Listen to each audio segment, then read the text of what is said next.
Gracias, pero la verdad es que demasiado grande el currículo. Yo esos sentidos de Marita Paz que siempre mandan cosas muy largas, pero yo personalmente creo que lo más importante es el proyecto. Es realmente el mérito de lo que me incluye. Antes de venir para acá, yo pensaba que con un tema tan grande, mucha gente ha hablado, opinado por la televisión, se han dicho muchas cosas. Pero yo creo que lo más importante es entender que el cerebro de las personas funciona con el 8% de su capacidad total. Eso significa que hay un 81% que todavía no se desarrolla. Y dentro de ese cerebro, en la parte del lóbulo frontal de adelante, hay tres funciones que son las más importantes. Está la función de pensar, de moverse y de hablar. Básicamente en este momento yo estoy utilizando el lóbulo frontal. Ustedes están asimilando las palabras por su lóbulo frontal. Y les cuento esto porque el lóbulo frontal es aquella parte del cerebro que hace, que inicia las ideas. Y el conjunto de ideas que son ocasionadas por cualquier problema, a eso se denomina el pensamiento. En otras palabras, si analizamos este punto específico, vamos a ver que el pensamiento no se puede controlar, se genera por sí solo y siempre se motiva con distintas alternativas frente a un mismo estímulo. En otras palabras, cuando uno habla de pensamiento, uno habla realmente del ejercicio más puro en función de la libertad que tiene un ser humano. Es decir, no puede existir algo más libre en el humano que es pensar, porque pensar es el conjunto de ideas que no puede frenarse. Y esto es básico para entender lo que está pasando el día de hoy. Porque la suma de todas las ideas es lo que se da por lo que se llama inteligencia. Y después de que yo siga adelante, ustedes van a entender por qué le hablo yo de estas cosas. Pero básicamente lo importante es que no existe una forma humana de obstaculizar o impedir el pensamiento. No lo hay. Fluye solo, se genera solo. Y en toda la historia de la humanidad no ha existido nada inventado o sucedido que previamente no haya tenido como punto de partida una idea. No existe. Esa cámara tuvo que haber tenido la idea de alguien que la inventó. Un carro tuvo que haber tenido la idea de alguien que lo consiguió. En otras palabras, lo más importante que tiene el ser humano son sus ideas. Y el conjunto de ideas, desde el punto de vista filosófico, al conjunto libre de la expresión de esas ideas, es lo que se llama la libertad. En otras palabras, la libertad no es nada más que la posibilidad de actuar sin que nada obstaculice esa acción. Y el ser humano que actúa libremente bajo esos parámetros de no ser impedido de actuar es un ser libre. Y todo aquello que obstaculice o limite esa posibilidad es una esclavitud. En otras palabras, la libertad bien entendida y sobre todo la libertad civil es la posibilidad de que el individuo dentro de una sociedad, con los poderes que le confiere el Estado y con los derechos que le da la Constitución, pueda expresarse y actuar libremente mientras el ejercicio de su libertad no lesione la libertad del otro. Esa es la libertad. Y básicamente esa libertad se ejecuta cuando uno dice voy a ejercer mi libre albedrío.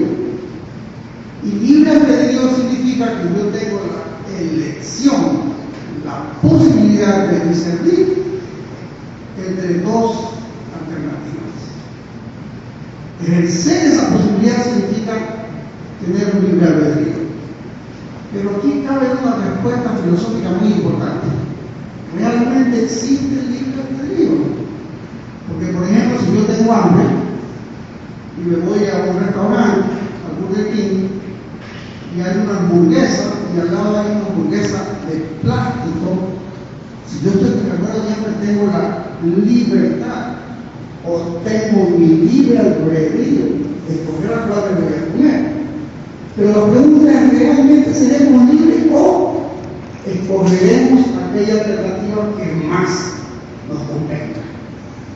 Si ya estamos haciendo uso de esa elección, quiere decir que no tenemos libre albedrío.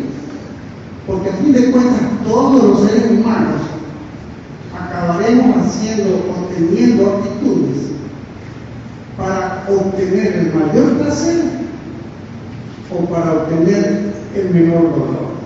Y ahí está todo.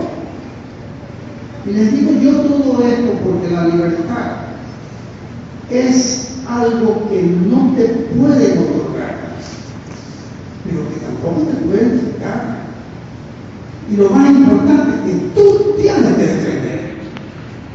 Porque podrán quizás someternos al cuerpo, pero jamás a la voluntad. La voluntad del hombre es como el pensamiento, libre, fluye, se da. Nadie puede pararlo. Yo les digo todo esto porque ahora, con los tiempos que vivimos, aparentemente se plantean juicios contra los medios de prensa para callarlos. Y eso no es el real problema de lo que está pasando. Eso es parte del problema. Si ustedes se ponen a leer todo lo que está sucediendo, un ladrón puede salir de la cárcel a pesar de que roba, porque lo que roba no son más de $600. Las personas que tienen una propiedad, si la propiedad vale más de $70,000, tienen que pagar el 40% al Estado. Es decir, existe toda una serie de reglamentos que están o coartando o limitando el libre ejercicio de que nosotros podamos tener nuestra libertad. En otras palabras, filosóficamente, con lo que hablé, nos están esclavizando. En otras palabras, no es un problema de la libertad de prensa, es un problema de la libertad de pensar. Nos están diciendo que nuestro pensamiento, que estructuralmente no tiene límites, debe tener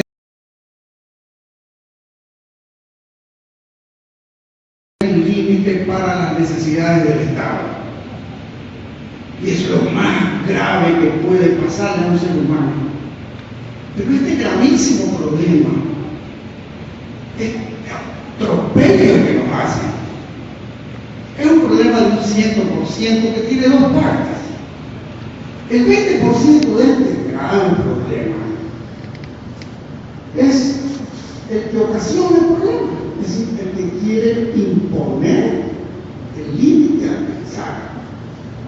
Es el centro de la prensa, el centro de la comidilla, exceso de poder, pero él es solo el 20% de este problema. El 80% preocupante de este problema son los que le permiten que ese 20% trate de coartar la libertad. Ese 80% que parece dormido, ese 80% que no despierta, que no reacciona, ese es el verdadero problema. A través de la historia ha habido muchos tiranos que han querido conculcar la libertad de pensar. Hitler, Idi Amin, Mussolini, Castro en Cuba, y nunca pudieron, porque tarde o temprano el mismo pueblo que inicialmente estuvo sometido se despertó. Es como que cuando uno pelea con alguien muy grande, el grandote le mete un trompón y uno se queda como mareado sin estar soñado y tarda en despertar. Eso le está pasando al 80% de los ecuatorianos. El otro día, con mucha y profunda tristeza, estuve en la isla Trinitaria. Y un señor se me acercó: doctor, ese que valiente. Me dice, el problema, me dice, es que Guayaquil está lleno de cobardes. Y fíjense que esas palabras terribles me impactaron, porque no dejan de ser ciertas. Quizás porque ya son pocos los que nacimos en Guayaquil. Quizás porque los que vivimos en Guayaquil ya no amamos a Guayaquil tanto como deberíamos amar. Quizás porque estamos pegados y estamos como que medio bloqueados y todavía no despertamos. Sea la explicación que sea, ese 80% tiene que levantarse.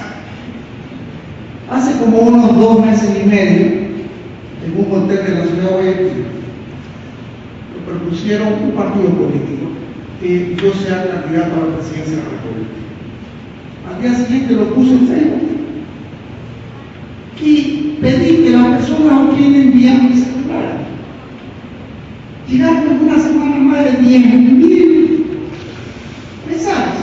Fue tanto que se colapsaron los teléfonos. Y yo les aseguro que si a esas mismas 10.000 personas el día de mañana una por una yo las llamo para pedirle que me firmen un comunicado contra el gobierno para sacarlo por la prensa, no firman ni 8 personas. La pregunta es ¿por qué? Y la respuesta es simple: no es porque es muy grande el que pelea, no. El que está originando la pelea de carne y hueso como cualquiera. El problema es el miedo. El problema es el miedo que hay puesto en el Ecuador. Porque ahorita ustedes se pueden analizar en la sociedad de 3 tipos de reacciones. Están los que se callan porque no tienen nada que perder y a lo mejor con estos nuevos pueden ganar. Están por otro lado los cobardes. Si no me meto para no tener un problema. Y con mi silencio otorgo la razón al que no la tiene. Y por otro lado están los peores, los que tienen un rabo de paja y para que no los toquen se callan. Pero detrás de estas 3 formas de mala reacción, hay guayaquileños como nosotros, hay ecuatorianos que no tenemos miedo, hay gente que está dispuesta realmente a morir, hay gente que por defender eso que es tan heterogéneo, son las ideas. O sea, no se está defendiendo plata, se está defendiendo conceptos. Hay gente que está dispuesta a morir por eso. Esa gente es la que tiene que parar esto y la que tiene que cambiar este país. ¿Y saben por qué yo les digo todo esto? Porque ahora, el caso puntual del Diario del Universo, que aquí se lo condecora, ¿de qué se trata? Se trata de quebrar una empresa. Y al quebrarla, el gobierno la asume, ya ha asumido otras. Y al asumirla, primero se quita a alguien que lo ataque. Y segundo, pasa a ser accionista de un medio a su disposición. ¿Cómo lo quiebra? Vean, los gobiernos de todo el Ecuador a través de toda la historia, cuando han ejercido acciones que son de respuesta colectiva. Habían sido algunas hasta casi dictatorialmente, pero nunca han sido discutidas porque no hubo la duda. Y ahora estamos viendo que desde hace años, desde el inicio de este gobierno, todo es duda. O sea, que meten al ministro de Deporte a la cárcel, pero el presidente va a visitarlo. Por otro lado, el ministro de Obras Públicas lo vota porque le han encontrado contratos, pero el ministro lo apoya, el otro ministro lo apoya, el presidente lo apoya. El presidente de la República suspende magistralmente los contratos que el Estado le da a su mano, pero el anticipo de esos contratos fue del 70% y todavía le siguen pagando la diferencia, porque no pueden quitárselos. Cogen y demandan a un periódico y se sabe que el juez no era un juez, era un juez temporal que pasó por ahí y le dieron pendu, que el otro que iba a suplantarlo en una fotografía sale cogiéndole la cara al abogado del presidente, y que ahora una sentencia que ya está ejecutada en 2 veces físicamente no pudo haber sido hecha. Esa duda es la que corroe la corrupción de este gobierno, porque otro gobierno no ha tenido dudas. Puede decir que fulano está subiendo el precio de la gasolina, pero nadie dudó. O sea, ahí fue la medida de batatazo, lo recibimos, protestamos, pero no había dudas. Aquí una empresa de teléfonos, el presidente dice: tienen que pagar 900 millones de dólares.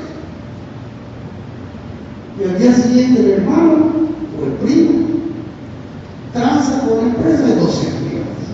Esa duda, esta serie de dudas son las que nosotros, por no reaccionar, le damos pie al gobierno para que piense que nos está viendo la cara de todo.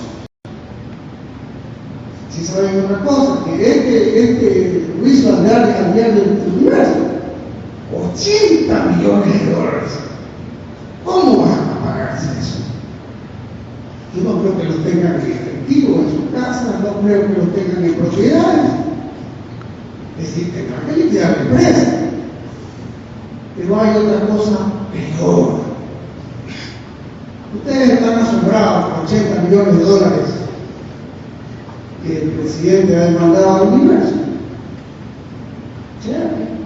A mí me tiene demandado por 457 millones de dólares. En otras palabras, si lo del universo es cada cosa, lo mío es 6 veces el universo. Con la diferencia de que el universo podrá tener 10 millones, yo tengo ni medio millón. Entonces, eso es peor. ¿Y saben por qué es peor? Porque acá está enfrentando una empresa que tiene poder. Acá está enfrentando un ciudadano común que no tiene el poder y no tiene el dinero. ¿Y quieren que le digan personalmente? Ni cosquilla me hacen.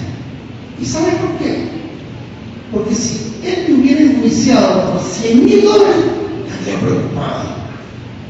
Pero si me enjuicia por 457 millones de dólares, que es lo que vale Coca-Cola Sinclair, le puede pagar por 10.000 millones de dólares que igualmente no lo puedo pagar. Y ese señor está muy equivocado. Que vean, él puede ser el dueño de las cortes, él puede ser el dueño de los jueces, pero jamás podrá ser el dueño de mi hombre. Nunca. No se vende, no se entrega. El mayor patrimonio que yo tengo es mi hombre.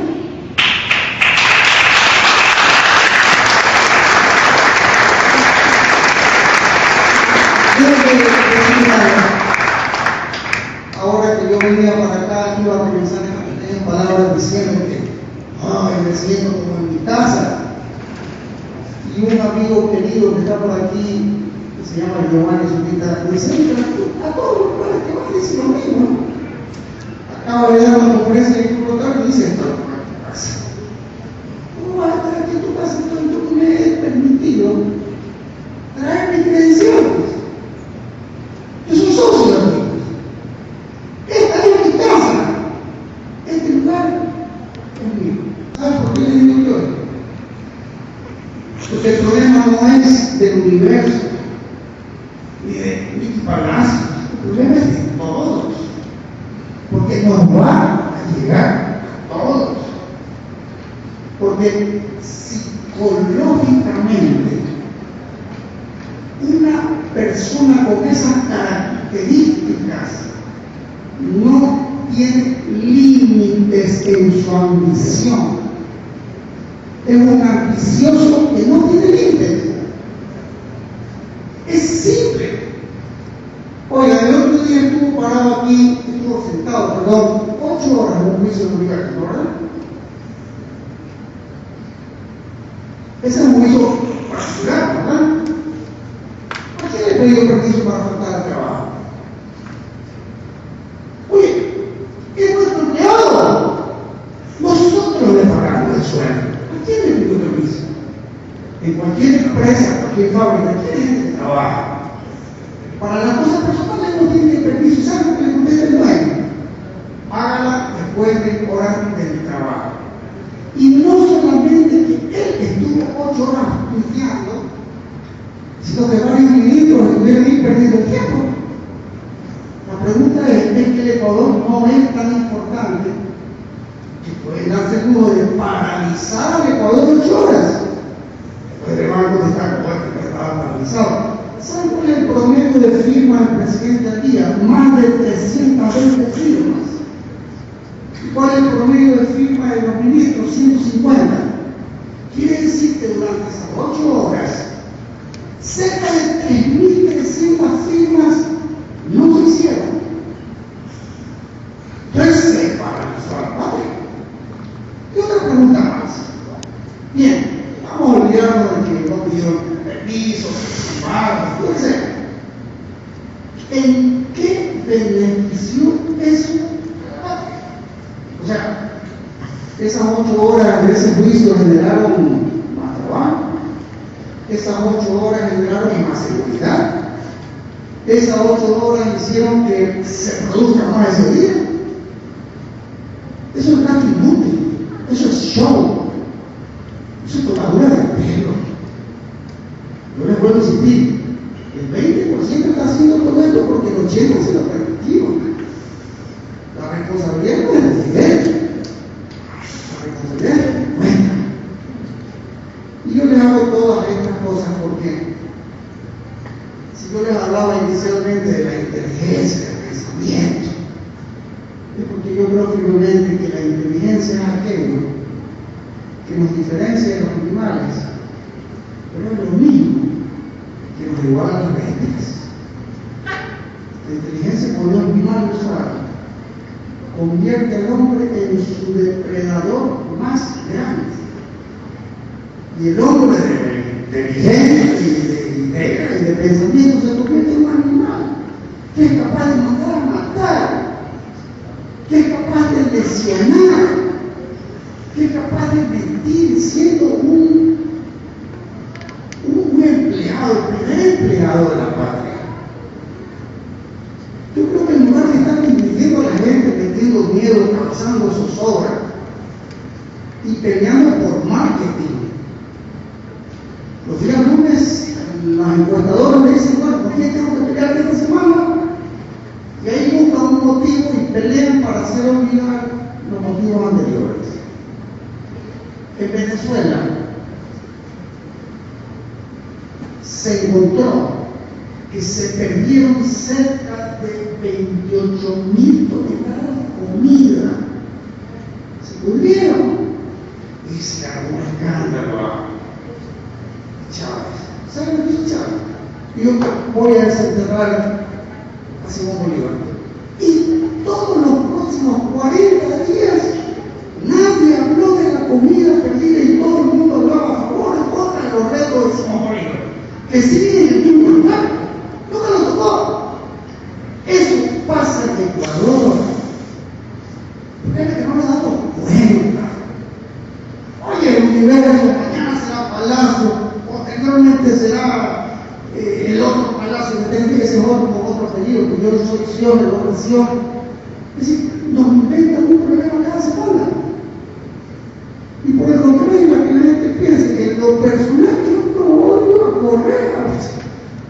No albergo ese sentimiento, ni siquiera me afecta, duermo bien toda la noche. Mi amigo, mi familia me dice, oye, ¿por qué? Mejor no te callas. Tú se estás peleando contra King Kong. Yo le contesto porque de lo que yo sí tendría miedo, de quedarme castigado. De lo que yo sí tendría miedo es de que mi padre, que ha sido periodista y miembro de esta institución, el apellido que me legó, me reclame por no defenderlo.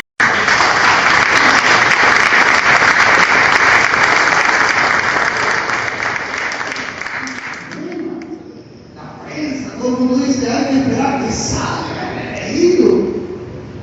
Oye, vos tenías como 40 libros malísimos. Esto no es cuestión de que venga un ungido. Esta es cuestión de enfrentamiento y sobre todo de convicción. La gente que realmente queremos un país diferente, sin trabas, socialismo esclavitud, sin complicaciones.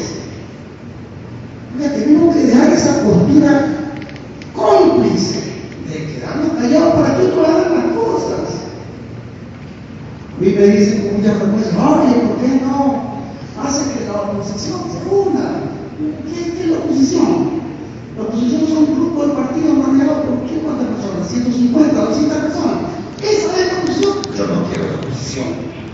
¿Saben cuál es la verdad de la oposición? El 73% de ecuatorianos que no votaron por Correa en este referéndum. Esa es la oposición. Y esa oposición, el que quiera llegar a ser lo que Correa no debe ser, tiene que captarla. ¿Cómo la va a captar? Es sencillo. Correa ofrece miedo. El que quiera ser presidente tiene que ofrecer paz. Correa desune. El que logre unir es el presidente. Correa nos causa todas las semanas. ¿Qué pasará en esta semana? El que dé estabilidad. Ese debe ser el presidente. Porque no hay cosa más simple que entender que el Ecuador lo que necesita es un presidente que casi ni se eleva, ni se lo vea, ni se sepa que existe. Uno de los más grandes presidentes del Ecuador fue Quiroga. Ese hombre era totalmente silente, no hacía bulla, no daba espectáculo, andaba en buceta, siendo presidente. Porque ese hombre siempre vio que no es el asunto de la gloria personal, el asunto es del bien común. Y este hombre no era ni izquierdista ni comunista, no, yo no creo en esas falsas divisiones ideológicas. La única ideología que debe servir es la ideología en función de todos, con ideas prácticas, atacando los problemas con soluciones prácticas, y lo más importante, no siendo corruptos.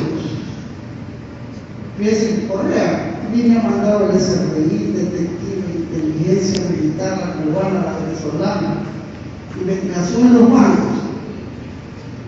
No me ha encontrado nada. O sea, mi mejor certificado de moralidad y gracias al presidente de la República.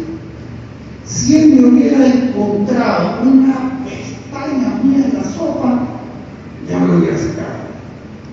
No lo puede encontrar, y sencillamente no lo puede encontrar porque sí existe en este país. Ustedes son la prueba. Los gobiernos que no se lluevan. Y en mi caso personal, no tengo nada que esconder, obviamente no tengo nada que perder. Pero a mí, es madero, no me va a ayudar.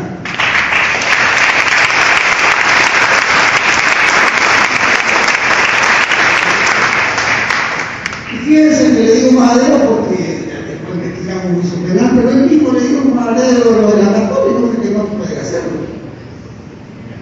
A donde quiero llegar es que lo que está pasando no es solamente un asunto de libertad de prensa, es el tuquito, es el gancho. Ahora hoy ponen a todo el pueblo, los hijos del universo están molestados, le estamos quitando el poder. Es el gancho. Lo que realmente está pasando es que nos están tratando de quitar nuestra legitimidad de pensar.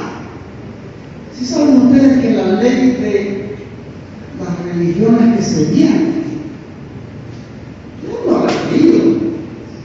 ¿Sí saben ustedes que todas las religiones se suspenden? Y cáiganse para atrás. La única religión que se va a permitir enseñar es la musulmana. ¿Y de dónde está sacando los créditos? Del Medio Oriente. Y fíjense lo que les estoy diciendo, vayan a leerla. Y no me crean, ya sacó a Dios de la Constitución. No es que le digo que estoy engañando, no, ya pasó. Ustedes tienen ahí billetes de cualquier denominación, de 1, de 2, de 20, yo voy a subir también millonario de 100 en adelante. Pero ¿saben qué? Lean lo que dice el billete. ¿Saben lo que dice? In God we trust. ¿Y saben lo que significa eso? Confiamos en Dios. Si que los americanos que son el símbolo de la prepotencia, hasta en los billetes ponen el nombre de Dios. Y el Ecuador, con la asamblea de Montecristi, sacó a Dios de la Constitución. Y el decreto que se tiene es para tener religión musulmana obligatoria en los colegios. Y yo me estoy escandalizando, porque yo me estoy centralizando. Entonces la pregunta es ¿hasta cuándo? Y la respuesta es hasta que nosotros despertemos. Necesitamos un país de paz. Y sobre todo necesitamos un país donde el presidente no se luzca, que se luzca la patria.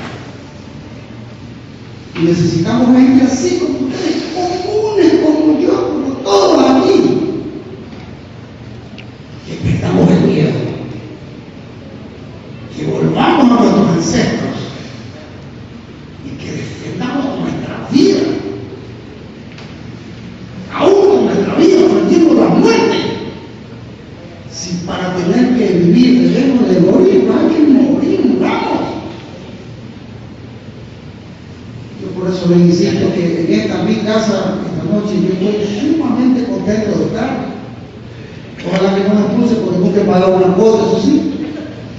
Pero creo, no sé, sí creo que gracias a ustedes por su aniversario, por invitarme.